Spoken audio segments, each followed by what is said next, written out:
This is Julien, and I'm here in Cologne, Germany, and what I want to ask you in this video here is, do you ever feel like there's something just pulling you back in life? Pulling you back from your dreams, pulling you back from your goals. You might be trying to work out, get on top of your health, and at some point you just fall off the wagon. You might be trying to get a new job or just jump at an opportunity when it comes to your career, and right at the finish line, you fumble. Or you see someone you want to say hi to, that ideal partner, and you just freeze. And it's like every time you're so close to the finish line, you just shoot yourself in the fucking foot. And you probably hate it. You're probably nodding at this video like, fuck, I know, man. It's like there's just this invisible force pulling me back, this fucking self-sabotage. I fucking hate it. And what I'm gonna tell you here is bullshit. You love it. You love self-sabotage, and here's why. Now, what I'm going to tell you is probably going to shock you, and that is that self-sabotage doesn't exist. Okay, in reality, you're getting exactly what you want in life, except you're not aware of the part of you that wants that. Okay, and to explain this, let's rewind back to your childhood and the way that we're conditioned socially, where you come into this world and you quickly have to get your bearings on life. You need to learn the rules, the traditions, what's acceptable, what's not acceptable, and you start forming different core beliefs, different core assumptions, and more importantly, a core identity. Okay, where you look around as a kid, as you're growing up, and you see where you stand on the totem pole, let's just say. How much status you're allowed to have, what you deserve out of life, whether it's in terms of relationships, the different partner you deserve, where you stand in your group of friends. Are you the main person? Are you the second person? Are you the funny person? Or are you the person at the bottom where people don't really care? You know, or you might be the person with no friends in terms of money, how much money or success you're allowed to have, and how healthy you're allowed to be. You start looking around and you start making these assumptions, and you form this core identity. And from this core identity, you start living your life. You start acting from it, and you start building new beliefs and new assumptions on it. Okay, so these core beliefs, core assumptions, core identity, they're at the foundation of everything that you believe today, the way you see the world. Okay, and then here you are, grown up, trying to achieve your goals, and part of you consciously right now is, well, I want to make a lot of money. Who doesn't want to make billions? Everyone. But if it goes against that core identity, whether it's core assumptions or beliefs, you're not going to make millions. That is always going to win, because if you do say make millions and it goes against it, it means that this could be wrong, and if the foundation is wrong, everything else is wrong.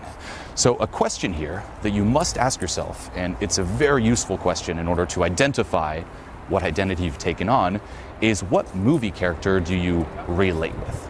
Who are you? For me personally, I've always identified with the more self-destructive artist characters. You know, whenever there's a movie, it's the person who kind of builds themselves up, and at the end, they just go out in flames.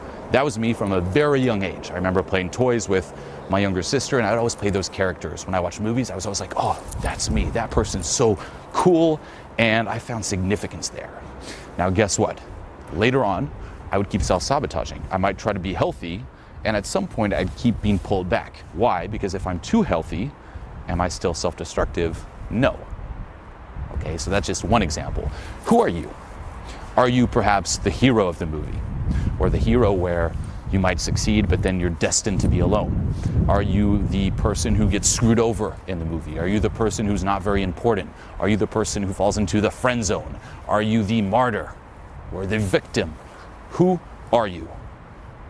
Okay, not who you want to be, who can you see yourself as? Who do you relate to? And from there, what you should ask yourself is, what are the pros of being this character and what are the cons? And what you will see is how this plays out through your life. All of those moments or instances where you self-sabotage will most likely link back to this character and the pros and cons. Who are you? What character are you? Are you the person who is always, gets fucked over? Or the guy who's in the friend zone in all the movies, or the person who never makes it, or the funny little friend in the movies? Who are you? What character do you see yourself as? Not the character you want to be, who do you see yourself as? Yeah? James Bond. How so? For real, and I feel like that's one that, if you could kind of give your opinion on that. Oh yeah, James Bond is, I made actually videos in the past with James Bond where you always have to ask yourself, like whatever character, like don't judge yourself for it. Ask yourself, what's the payoff of being this character? What do I get out of it? Make a list. And what's the cost of being this character? What are some of the downsides of being, say, James Bond? What do you guys think? Danger. It's real dark there. You're like, death. You can't really connect with anybody because James Bond's on a whole nother level than everybody else. All right, so there you go. Like, no deep or, say, long-lasting connections. Okay, my writing sucks. I could be a doctor. Here's one huge one. Can James Bond relax, loosen up, laugh? Be a little non-fancy, non-stifled, non-stiff? No. James Bond is always cool, always smooth. What is it, like martini? The martini in hand. And I see this when it comes to, say, socialization. Guys go up and they just can't relax. They can't fuck around because it goes against being James Bond. They can't put themselves in new situations where you might embarrass yourself, because if you embarrass yourself, are you James Bond? No. Fuck no. Does James Bond ever embarrass himself? No, James Bond's always cool. James Bond always has that smooth comeback. You might not want to put yourself in a situation where you might not have that smooth comeback. You might hold yourself at a very high standard. Does James Bond ever have a wrinkle in his clothing? No. No matter how many explosions are around him, it's crisp. So you might be quite perfectionist there. You might always want to dress well. Kind of walking on eggshells type of personality. So it's always asking yourself, like, interesting. And then you can see a lot of patterns. Like if you're someone who just can't really laugh. If you're someone who's always playing it safe. Because it goes with that character. Okay, what are some other ones? Yeah? The wimpy guy that always gets pulled up by the cool guy. I just realized that when you're talking. Nice. Any specific character? Not really. I watch a lot of anime, so that's fairly throughout the... Okay. Well, there's one. You're the... Was it the wimpy guy? Is that what you said? The wimpy guy that pulls up into coolness. Got it. By someone else, or are you still the main character there? By someone else. By someone else. By some external force pulling you out of your own main element, essentially. Got it. So what could be some patterns there? It could be that... He was kind of like a geek and then he turned into... But he wasn't really pulled back. Well, it could be in terms of just doing it yourself. You might be waiting for something to do it for you. Waiting for that force. You can't... Yeah. It's quite... You're like, oh, shit. And it explains a lot. And it's... Part of you wants to keep that identity. And this is big, too. Like, when you've taken that identity on, usually this happens, like, during your upbringing, you start filtering everything that you are through it, and you start acting from it, thus investing in it. Okay? And it's easy to be like, I realize it, I'm going to change it, but it's scary as shit to drop it. Okay? The same with, say, different core beliefs.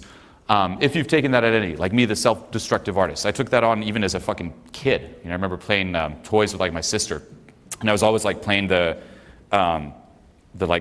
destructive kind of like bad guy character. That was my favorite character to play. So weird. Now, say I identify as that. I'm like, okay, I'm the self-destructive artist. And I start acting from there. And I start building new assumptions, new beliefs. All that is on the self-destructive artist. Now I can tell myself, let's drop this shit. Fuck being self-destructive. But if this is gone, or say this is wrong, all this crumbles too. So it's really scary. Like, you don't know, for example, life outside of being the wimpy guy who gets pulled up. You have no bearings. You enter a new world, a new reality, a new paradigm. If you're James Bond, that's all you know.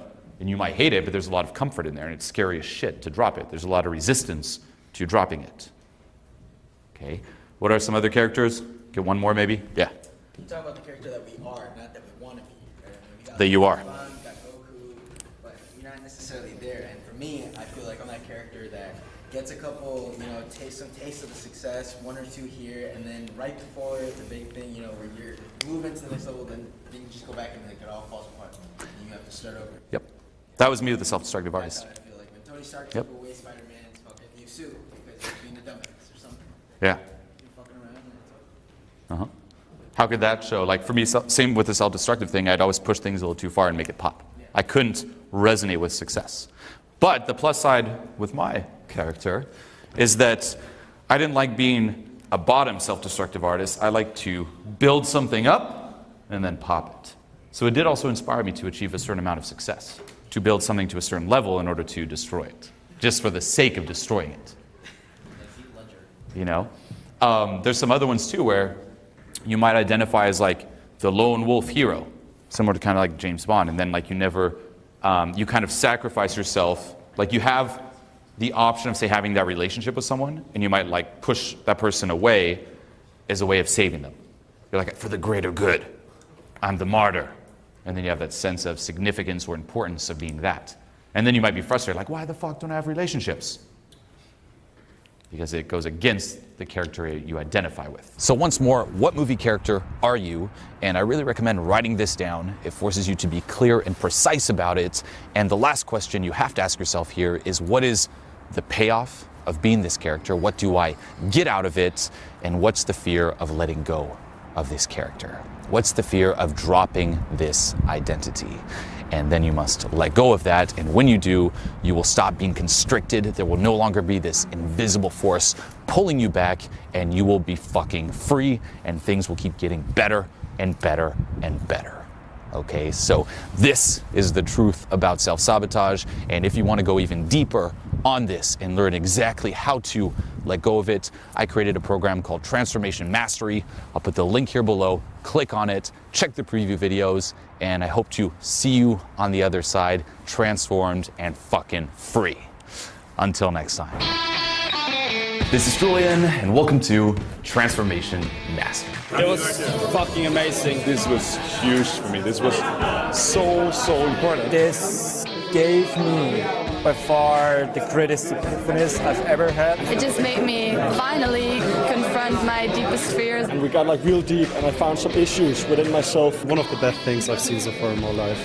What you're about to experience going through this program is what completely changed my life on every single level. Okay, be it health, wealth, relationships, higher purpose, you name it. This is the stuff that finally produced that true, long-lasting personal transformation we're all after.